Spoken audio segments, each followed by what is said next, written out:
صلی اللہ علی محمد۔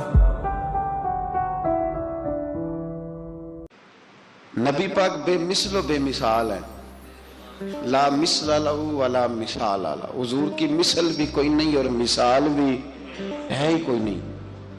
اللہ کریم نے محبوب جیسا دوسرا بنائے کوئی نہیں۔ سمجھنی ہے بات آپ نے۔ حضور میں شک کوئی نہیں پر ابو جہل نے شک کیا، نبی پاک میں شک کوئی نہیں پر ابو لہب نے شک کیا، حضور میں شک کوئی نہیں پر عتبہ عتیبہ شیبہ ان کا شک آخر تک نہیں گیا، حالانکہ حضور میں کوئی شک دور کرانے بھی آئے تو شک نہیں گیا۔ ایک دفعہ نہیں، کئی دفعہ، درجنوں دفعہ، بیسیوں دفعہ۔ ایک ابو جہل کو لے لیں، دماغ میں شک تھا حالانکہ حضور میں کوئی شک نہیں۔ ایک دن آگے کہنے لگا کہ بتائیے میری مٹھی میں کیا ہے، تو نبی پاک صلی اللہ تعالی علیہ وسلم نے فرمایا اگر میں نے بتا دیا، کہنے لگا اگر آپ نے بتا دیا تو میں کلمہ پڑھ لوں گا۔ حضور نے فرمایا میں نے بتا دینا ہے پر تو نے کوئی نہیں پڑھنا، میں بتا دینا ہے۔ کہ بتائیے، تو حضور نے فرمایا چل سودا کر لیتے ہیں، اگر جو تیری مٹھی میں ہے وہی بتا دے پھر تیرا کیا خیال ہے؟ تو نبی پاک صلی اللہ تعالی علیہ وسلم نے کہا کیا بھئی ابو جہل کی مٹھی میں؟